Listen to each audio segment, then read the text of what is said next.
독일로 출발합니다. 팀원들과 같은 목적을 가지고 출발하게 되었고요. 저희가 이용한 항공은 LOT 항공이었어요. 추석 연휴에 가는 일정이라서 길이 막힐 줄 알고 일찍 나왔는데 별로 막히지 않아서 여유롭게 수속을 마치고 비행기를 타게 되었습니다. 바르샤바까지 16시간 정도 걸렸고 기내식은 2번 나왔어요. 2번 다 돼지고기를 선택을 했는데 한 번은 닭고기를 선택할 수도 있었습니다. 그게 더 맛있었다고 하네요.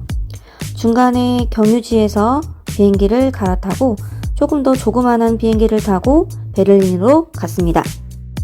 저희가 묵은 호텔은 인터시티 호텔 베를린입니다.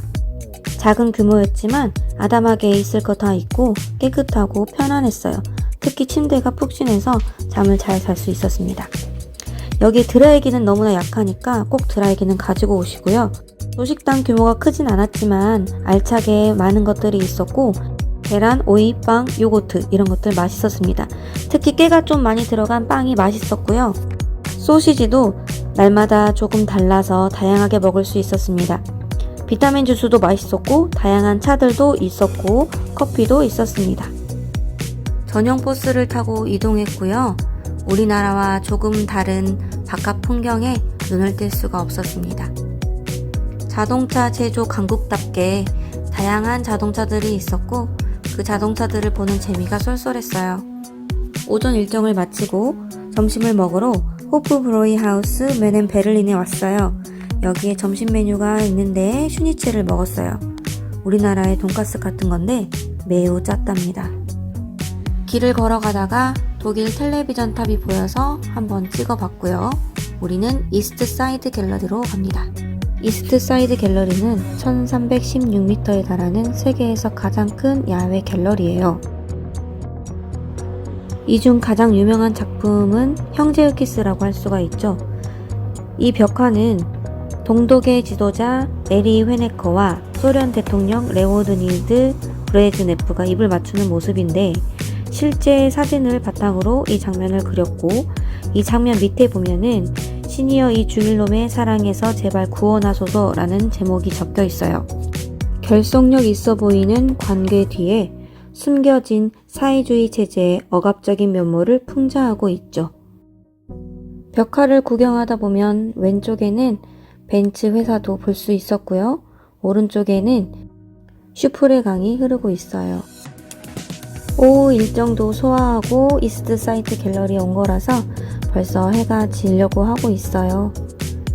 저희는 저녁을 먹으러 서울 주방이라는 곳으로 갑니다.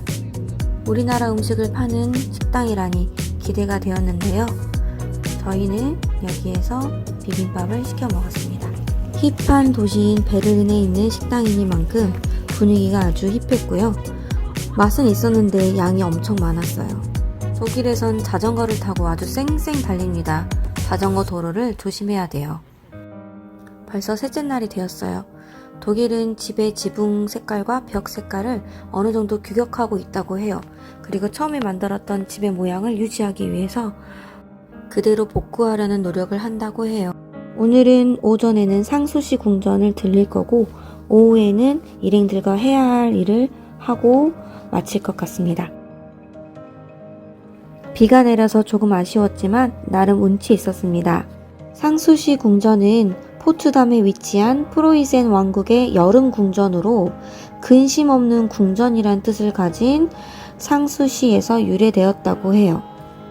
베르사유 궁전을 모방해 지었으며 지성과 예술을 즐기며 휴식을 취한 공간으로 로코코 양식의 대표 건축물로 꼽힌다고 합니다. 우리나라에선 눈물의 여왕 촬영지로 유명한 곳이죠. 예쁜 곳이 많아서 사진 찍기에 좋았는데 포즈 정하느라 너무 힘들었어요. 미리 포즈를 생각하고 가시는 것을 추천드립니다. 여기는 궁전 앞 공간이고요. 궁전 내부로 들어가면 로코코 양식의 섬세한 장식과 우아한 실내 배치를 엿볼 수 있습니다. 몰딩이라든지 거울, 그림, 가구, 조명까지 화려한 장식들로 눈이 즐거운 공간들이에요. 또한 궁전 내부 곳곳에는 왕의 성향을 볼 수 있는데 서재 겸 음악실도 있고 왕의 침실도 있고 프랑스의 철학자 볼테르가 묵었던 방도 있습니다. 궁전 주변에는 700개에 달하는 정원과 분수, 산책로가 조성되어 있어요. 점심을 먹기 위해 시내로 나왔습니다. 가는 길에 카이저 빌헬름 기념교회에서 종이 울리고 있었어요. 점심을 먹고 가보려고 합니다. 점심으론 블록하우스에 왔어요. 샐러드와 스테이크를 먹었고 음식 옆에는 항상 감자가 같이 나왔어요. 이번에도 역시 짰지만 맛있게 먹었습니다. 카이저 빌헬름 교회는 2차 세계대전으로 손상된 부분을 다시 수리하여 사용하고 있는 장소입니다. 이것은 전쟁의 참혹함을 잊지 않고 평화를 기원하려는 베를린 시민의 뜻을 받아들여 당시 참상 그대로 보존하고 있다고 합니다. 바로 옆에는 새로 지어진 교회가 있는데 아름다운 스테인 글라스와 파이프 오르간을 볼 수 있었어요. 웅장하고 푸른 빛깔의 분위기에 저절로 숙연해짐을 느꼈어요. 부활하신 예수님 상도 특별하게 느껴졌답니다. 오후에 업무를 보고 독일 돔에 왔어요. 이곳은 독일 의회의 의회 민주주의 역사를 전시하고 있는 18세기 건축물입니다. 다음으로 바벨 광장에 왔어요. 분서 사건이 일어났던 곳이죠. 광장 중앙 바닥에 설치된 유리창이 있는데 그 안에는 비어있는 하얀 책장이 있어요. 분서 사건을 기억하고 반성하기 위해 만들어진 조형물이죠. 조형물 옆 청동판에는 하인리히 하인레의 한마디가 새겨져 있습니다. 책을 불태우는 곳에서는 사람도 불태우게 되어 있다. 광장 건너편에는 훔볼트 대학교가 있다. 57명의 노벨 수상자를 배출한 아주 유명한 대학교이다. 저녁을 먹으러 현지 맛집에 왔어요. 이탈리안 레스토랑인데 맛이 있었어요. 그래도 여전히 짰어요. 밥을 먹고 나왔는데 바벨 광장에서 빛 축제를 하고 있었어요. 10월 달에 빛 축제가 있으니 여행 기간을 맞춰서 오는 것도 좋을 것 같아요. 저희는 여기서 오늘의 일정을 마무리하고 숙소로 돌아갑니다. 벌써 목요일입니다. 저희 일행은 오전에 또 일정을 소화하고 오늘은 라이프치히로 넘어갑니다. 가는 길에 점심을 케밥을 먹었어요. 터키인들이 독일에 와서 많이 산다고 해요. 그래서 케밥이 유명해졌나봐요. 양이 어마어마했고요. 여전히 짰지만 그래도 맛있게 먹었습니다. 라이프치히에서 묵은 숙소도 역시 인터시티 호텔이었습니다. 베를린과 거의 비슷한 구조여서 익숙했어요. 독일은 횡단보도가 잘 안 보여요. 우리나라처럼 횡단보도가 뚜렷하지 않고 신호체계도 조금 독특했던 것 같아요. 그래서 잘 보고 건너야 합니다. 차가 없을 때는 자유롭게 그냥 횡단보도를 건너기도 하더라고요. 저희는 지금 역으로 갑니다. 역은 구경하러 왔어요. 루카스라는 빵집이 많이 보였고 유명하다고 합니다. 맥도날드도 있었고 다양한 상점들이 역 안에 들어 있었어요. 라이프치히 중앙역은 세계에서 가장 연면적이 넓은 기차역을 가지고 있다고 해요. 철도가 발달한 독일의 그런 기술력을 실감할 수 있었습니다. 역 근처에는 규모가 상당히 큰 쇼핑센터들도 많이 있었어요. 저희는 골목길을 돌아다니면서 곳곳을 구경하기로 했습니다. 라이프치히는 독일 작센주에 위치한 도시로 예술과 학문, 역사와 혁신이 공존하는 매력적인 여행지예요. 바흐와 멘델스존 같은 음악가들의 흔적이 살아있고 독일의 통일의 불씨가 되었던 평화혁명의 중심지이기도 하죠. 골목길을 걷다 보면 독일에서 가장 오래된 커피숍 춤 카페바움에 들어갈 수가 있습니다.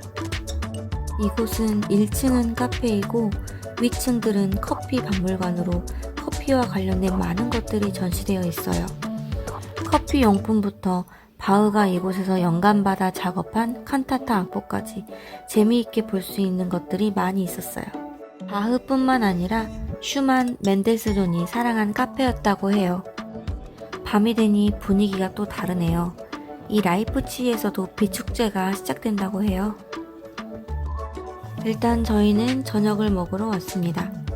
라이프치히에 있는 아우어 바흐켈러 식당이에요. 이곳은 괴테의 작품 중 파우스트 1권의 배경이 되는 곳이에요. 내부가 매우 넓었고 3주 전부터 예약을 했다고 해요. 저희는 예약을 해주신 분이 계셔서 식사를 할 수 있었어요. 양배추 절임과 장조림 그리고 감자 뇨끼의 맛을 느낄 수 있는 음식이었습니다.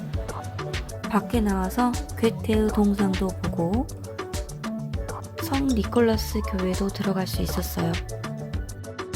요한 세바스찬 바흐가 오르간 연주자 겸 음악 감독, 성가대 지휘자로 활동했던 교회로 유명하죠. 운 좋게도 교회 내부 안쪽까지 개방하는 날이라서 안쪽 구석구석 살펴볼 수 있었습니다.